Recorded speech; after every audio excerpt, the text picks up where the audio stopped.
Even when nothing else in my life is on time, the kettle whistles at 6:17 a.m. I fill my favorite mug, the chipped green one, with the faded sunflower on the side with hot water. It predates the length of my marriage, my mother's present before she died. I have endured more sleepless nights than I would like to acknowledge, 2 moves and 1 layoff. Outside, the kitchen window's edges are covered with frost that seems to be clinging to winter. It's warm in here, though. Keep quiet. Only the antique radio on the counter and the faint hum of the NPR channel. Once more, they are discussing interest rates. I ignore it. I used to pay closer attention when I was working. I had a beat back then. Forecasts were made for Mondays. Client decks are on Tuesdays. Performance reviews are held on Wednesdays. I used to pretend that my ideas weren't being turned into someone else's pitch, while I sat in the conference room with the partners on Thursdays. Fridays were for pretending I didn't care, that no one recalled who really created the system we were selling, and for grinning through fatigue. Rachel Lin is my name. Up until last month, I was the operations director at Meridian in Vail. I am 42 years old, a lifetime Chicagoan, and the mother of twins. People like myself kept it going, while others got the credit, which is why you may not be familiar with it. I was there for 11 years, helped them grow from 18 workers to more than 300. Created the internal process systems that Fortune 500 companies currently purchase, trained each and every department head that entered the building. Even yet last fall, my name was misspelled in the business newsletter.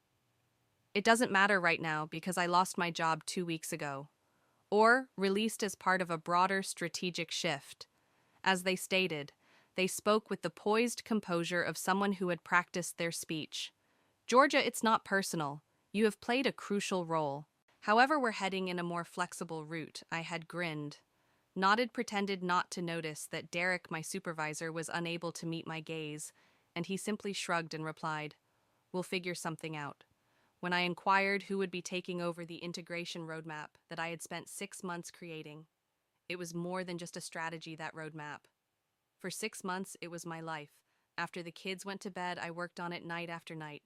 From the vendor optimization tree, I drew on the back of a napkin and then digitized to the color-coded workflow. It was emblazoned with my fingerprints.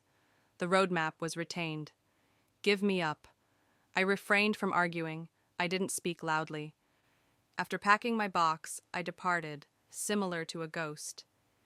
2 weeks have passed since then, and now, as I sit in my kitchen and watch the steam rising from my cup, I'm thinking how I'm going to cover the cost of Miles's field trip to Washington, D.C., and Abby's braces next month. I'm wondering if I'll have to sell my Maple Lane home. I worked so hard to keep the house after the divorce. I still haven't told the children. They simply believe that I'm taking a break, and perhaps I am a protracted, ambiguous, and terrifying vacation. The issue that keeps coming back to me, though, is not the money or the loss of my work. It's how they accomplished it. As though all those years had been in vain. As though I were a depleted and interchangeable old battery. If it weren't for the final email I got before my account was closed, I might have been able to accept it. It came from a less experienced analyst. Riley is her name. Not long after graduating from college. On the roadmap, we had collaborated extensively. She used a brief subject line. Thought you should know. There was a PDF attachment within, not a message, only the paper. I took it open. The cover included the name of Senior Executive Partner Derek L. McAllister instead of the integration roadmap. A moment later, something broke. Not too loudly, not in a violent way. Like a thread coming loose from an old sweater, it broke softly. I recognized then that I had not just been laid off, they had obliterated me. You never anticipate becoming the type of person who keeps track of receipts. People who saved screenshots and sent emails to their personal accounts used to make me roll my eyes. Now, though, I get it. Now some individuals store things because they've been in a war and know better than to enter unarmed, not because they're preparing for one. When Abby and Miles had gone to bed that evening, I opened my laptop and went through all of the folders I had backed up throughout the years, notes about the process reports on team performance diagrams of workflow, everything. My fingerprints could be found all around, including on documents that had unexpectedly become the property of someone else. It wasn't paranoid. There was a pattern.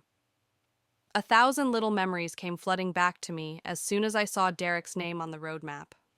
When I asked him to lead a pitch, he laughed it off and said, "You're great behind the scenes, Georgia." He also interrupted me during the quarterly review to reframe my numbers. When I supervised the deployment from start to finish while he was on vacation in Turks and Caicos, he told the partners that he personally oversaw the success of our system's rollout in Q2. They're all cuts of paper tiny. It's simple to miss together, though, and Injury Riley, who had everything to lose and nothing to gain, had now shown me the last piece. My work wasn't merely taken by Derek. He had refined it and utilized it to secure a new advisory board position with a Denver-based corporation. The following morning, I located the press release. I read it again, closed my laptop, and just sat there watching the brittle winter sun peeking over the roofs through the window. It ought to have been more painful.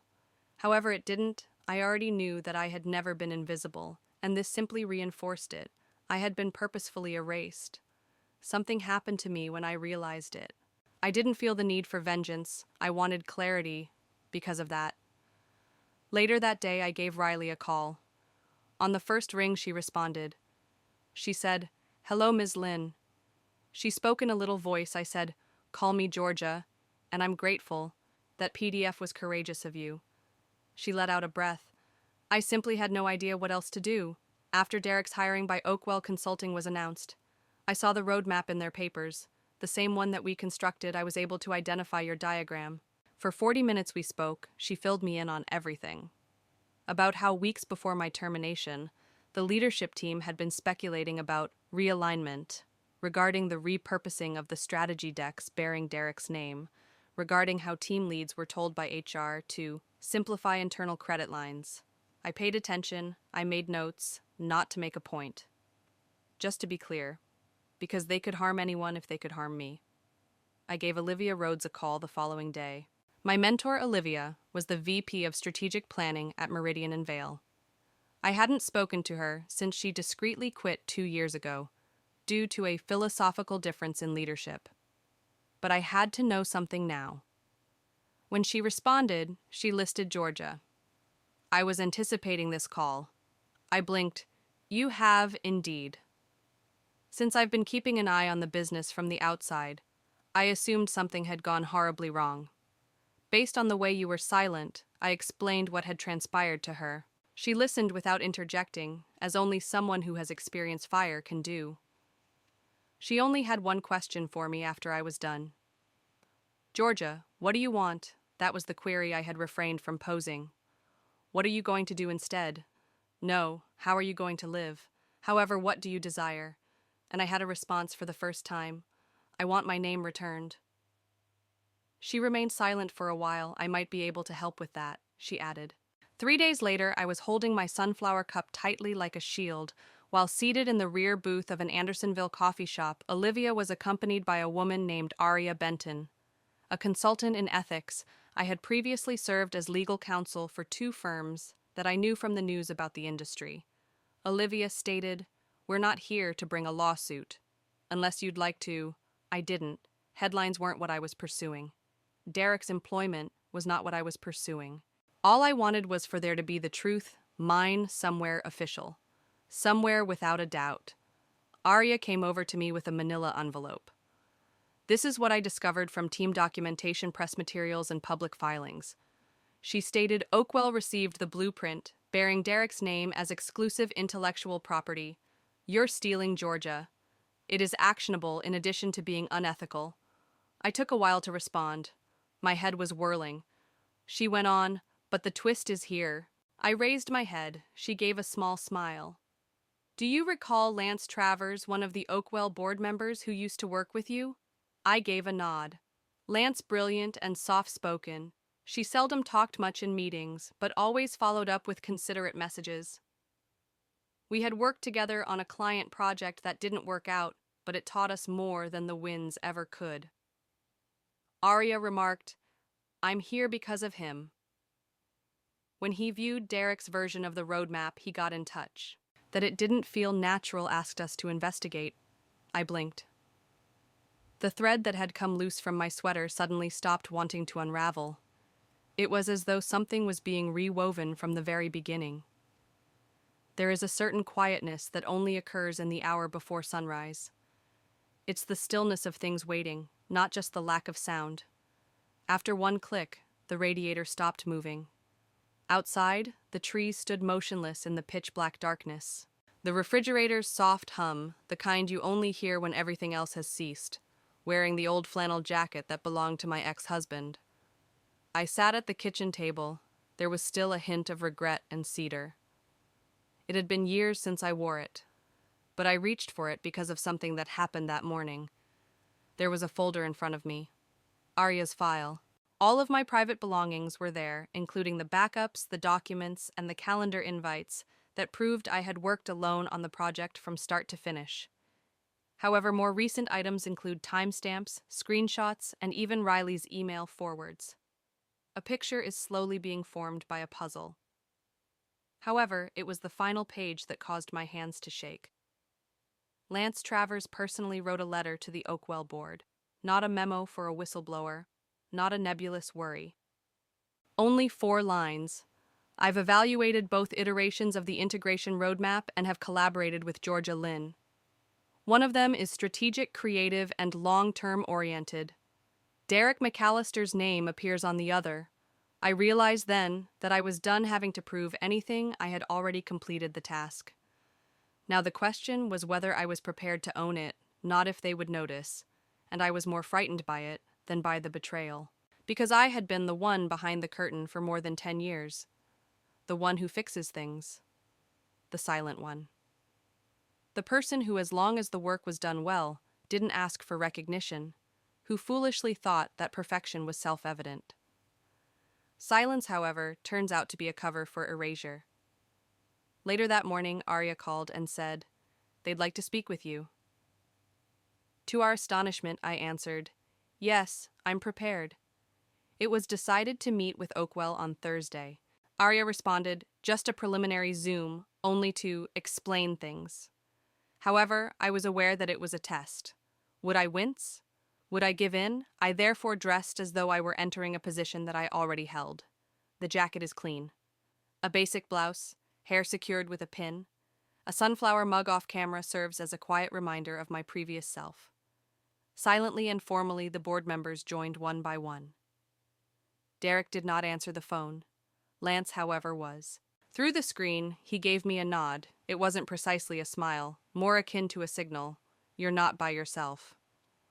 First to speak was the chairwoman. "Ms. I appreciate you taking the time, Lynn. We are here because it seems that Mr. McAllister's submitted material contains inconsistencies. If you could show us your original work, it would be really appreciated." So I did. I spent 27 minutes explaining the roadmap's history. The issue it was trying to solve, the models I employed, the early-stage user feedback loops we included, and the scalability changes I suggested in light of the findings from the 4th quarter. I also showed them a copy of the original sketch on sticky notes, which was still visible in the backdrop of a picture I had taken of Abby, working on her schoolwork at the kitchen table. There was a pause when I was done. Lance then said something. "What she just said is consistent with the original documents, and Derek's submitted version does not contain any of it." A woman named Priya. Another board member leaned forward. "Ms., would you be interested in serving as an advisor for Oakwell Lin?" My throat constricted. "What do you mean, project consultant at first?" However, there is room for growth. If all goes well, I hesitated because I had never envisioned receiving anything, without having to haggle or beg, not because I didn't want it. Arya, who had joined the call without saying anything, nodded slightly to me. I then uttered the words I had been holding back. Indeed. That would be nice, I told the children that evening. For the first time in weeks, I didn't feel the weight against my ribs as we ate takeaway on the living room floor. Abby had constructed a pillow fort, and Miles was attempting to use chopsticks with spaghetti. "Mom, will we be all right?" Abby inquired. I gave a nod. "We are already—" "However, what about your employment?" Miles went on. I declared, "I have a new one. One where my name is well known." They grinned despite their incomplete understanding. Children don't require every detail. All they need to know is that you're not going to collapse. I sat with my sunflower mug on the porch later that evening. Additionally, I recalled a statement Derek made to me at a performance assessment. You do a wonderful job of keeping things going. However, I don't believe you represent anything. He was mistaken. For the first time, I wasn't only a cog in the machine, I was the one who started it. I wore my mother's old coat when I initially entered Oakwell's downtown office. It was a simple navy wool dress without a button close to the collar and frayed cuffs. It was heavy, though, the kind of weight that made me think about my origins. I will never forget the time my mom wore it to a science fair in 5th grade, where she cheered the loudest, even when I lost to a vinegar volcano. She also wore it to PTA meetings and job interviews in the 1980s. I was now standing in the lobby of a business that was interested in me, not only my job, not just my figures. I was greeted by name by the receptionist, gave me tea. We've been anticipating your arrival, he said. I grinned, tried not to cry. It's odd to be noticed after attempting to remain small enough to avoid being trodden on for so long. By the end of the day, I had already received a temporary workspace and a project overview, which was from my original roadmap rather than Derek's pilfered version with the footer containing my initials. It felt like a reclamation in every way, a silent, steady repair of something I didn't know I could reclaim. Time flew by during that week, gatherings, meetings for strategy, organizing phone calls. After a session, I was approached by a young manager named Dev, who whispered to me, "You have no idea how badly this place needed someone like you." However, I was unable to ignore the storm that was developing in the distance as events progressed. Derek. Since the Oakwell board started its review, he had stopped talking. However, I had discovered that stillness was never absence. It was getting ready. As expected, a coworker sent me an industry newsletter on Friday that had the following headline: Meridian and Vale responds to recent departures. We stand by our talent. One of Derek's quotes was buried in the article: "When innovation occurs in any firm, some people will feel left behind. We wish them well and appreciate their service abandoned." As if I had lost my way and couldn't remember how to stay up, I opened a new document that evening. For the first time, I'm speaking not to justify myself, not to them, to everyone else who has ever felt like they aren't visible. The letter that is open: I wasn't abandoned, I was shoved aside, not because I was unable to take charge. However, because I led in a manner that was invisible to you. Silently, consciously, not requiring cheers, I am aware that I am not alone. This has nothing to do with a resume, line, a contract, or a title. It has to do with the unwritten contract that we have all been duped into, that being decent comes at the cost of being invisible. I disagree with that. Not because I was angry, but for clarity's sake, there has always been value in my work, even if you attempted to remove the name that was attached. For the silent ones, therefore, this is for you. The steady hands, the patient's thoughts. Behind the curtain are the architects. We've had enough of waiting for recognition. Our names are now being written at the top. I clicked post on LinkedIn, omitted the hashtags, no one was tagged, simply left it there. It received hundreds of comments and more than 800 shares by morning. Strangers sent messages including consultants, analysts, educators, nurses, and architects, each field, all walks of life. I experienced precisely this. I believed I was insane. I appreciate you saying it first. For the first time in months, I sobbed as I sat on the porch that day, the old coat encircling me like armor. Not because I was depressed, not even because my anger had subsided. Realizing that I had spent most of my adult life requesting the barest minimum not to be trampled underfoot made me cry, not to be disregarded, and now I wanted more now. Someone I hadn't spoken to in years sent me an email 2 days later. Tannenbaum Leah, former Meridian and Vale Vice President of People. She had quietly departed soon after Olivia had. I had long pondered the reason. "We should talk," was her subject line. At a park we met neutral territory. She held a leather folder and wore sunglasses. "Why now?" I inquired. She answered, "Because I saw your post. And because I had more secrets when I left that company than I ever felt comfortable sharing." She pulled out the packet. Transcripts of meetings, performance evaluations, and revised emails are all included. Documents that detailed Derek's process of rebranding my roadmap. how he had suggested my termination 2 months before I was informed, even though I was in charge of the year's most successful endeavor, and how he had justified my dismissal in internal documents as the consequence of inflexibility with agile restructuring. I kept it because I knew someone would need the truth one day, she remarked plainly, and there it was. All I had suspected, everything I had attempted to let go of, not to exact revenge. For the record, however, above all else for the people who would pursue me, there was more to it than a courtroom, not a big confession, no spectacular defeat, only a letter. One hazy Tuesday morning, a letter from the board of directors of Meridian and Vale arrived by courier. They referred to it as a resolution, claimed to have taken appropriate steps regarding past leadership decisions and completed an internal review. No names were provided. No one is blamed. However, the line that made me gasp was tucked away in the last paragraph. We regret that our internal procedures did not appropriately reflect that at the time, and we acknowledge that Georgia Lin's contributions to the Integrated Systems Roadmap were crucial to its success. I read it 3 times. Not because I no longer required their approval, I didn't, but because my name was publicly associated with the work I created for the first time in more than 10 years. They also sent a check. More than I anticipated. To call it justice is insufficient. However, enough to seem like evidence. Evidence that silence had not prevailed. Arya simply nodded when I showed her the letter. She stated, "They're hoping that's enough." "And it would be for some people, not for you, though?" I inquired. She grinned. "You already accomplished something that most people would never dare to attempt, Georgia. Even when it was silent, you continued to speak the truth aloud." She was also correct. Because I received invitations to appear on panels in the weeks after the letter's release, asked to guide women through changes in leadership roles. Even a business school that I had applied to but never heard from called to ask me to give a guest lecture in their ethical leadership course. "Yes," I replied. I didn't want to be a thought leader for that reason. However, the story had to be told before it happened to another person. I received a full-time executive post offer from Oakwell VP of Strategy and Ethics, a position they made specifically for me. I agreed, but with one requirement. I want to assemble a group of silent builders, those who are similar to me, the ones they fail to notice. Yes, they said, so we did.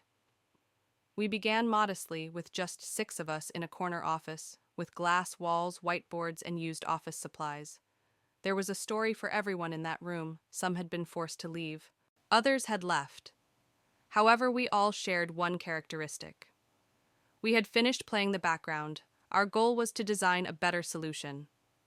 About a month later, I was holding the sunflower cup once more one morning. The same kitchen, softly muttering from the same NPR station. However, something had changed. I wasn't waiting for anyone to notice me anymore. For the first time in years, I was seeing myself completely and clearly. Abby entered while massaging her eyes. "Are you anxious about today's important meeting?" She yawned and inquired. "A little," I confessed, "but the good kind." She folded her legs beneath her and sat next to me, grinning. "Hi, Mom," I said. She said, "Could I use your cup for my art project today?" I blinked. The one with the sunflower, indeed. We're creating things that make us think of a courageous person. I nodded after taking a deep breath. "Simply bring it back. It is more ancient than you." She smiled. "I understand." That is why it is important I spoke at a Women in Leadership Summit that afternoon. Even though there were around 400 individuals in the room, I wasn't considering them. My daughter was on my mind, about Riley, about Arya, Leah, and Olivia. Almost all silent builders have heard the criticism that they are too soft, too slow, or too much. I took a big breath, adjusted the microphone, and stood behind the podium. I started by saying, "I'm not here to tell you how to fight. I'm here to tell you that you can survive without disappearing." The silence in the room was the kind that occurs when the reality sinks in. We learn to appreciate the space that has been granted to us. However, what if we constructed our own areas? What if things don't have to be the way they have always been? I stopped and glanced down at the cup I had brought, which was still sturdy, despite a small fracture on the bottom from age. This was once just something my mother used every morning, I added, lifting it just a little. It kept her rooted, reminded her that she was important. And now it makes me think I raised my head. And I hope it reminds you too someday.